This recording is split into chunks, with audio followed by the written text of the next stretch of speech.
مریم اورنگزیب کے ساتھ بدتہذیبی کرنے والوں کے نہ تو شناختی کارڈ بلاک ہو سکتے ہیں، نہ ہی ان کا پاسپورٹ منسوخ ہو سکتا ہے، وزارت داخلہ نے وضاحت کر دی۔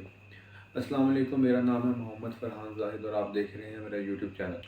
وزارت داخلہ کے حکام نے واضح کیا ہے کہ بدتہذیبی اور ناروا رویے کی وجہ سے کسی بھی پاکستان کا پاسپورٹ اور شناختی کارڈ منسوخ نہیں کیا جا سکتا۔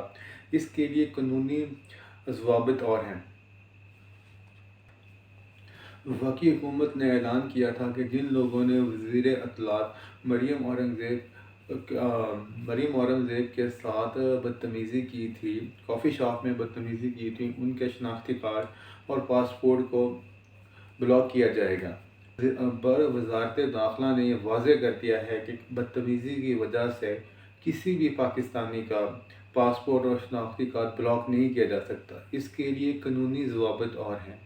تو جو وفاقی حکومت نے بات کی تھی کہ وہ اپنی وزیر کے ساتھ بدتمیزی کرنے والوں کا شناختی کارڈ منسوخ کر دیں گے، وہ نہیں ہو سکتا، اس کی اجازت انہیں قانون نہیں دیتا۔ وما علینا الا البلاغ۔ اللہ حافظ۔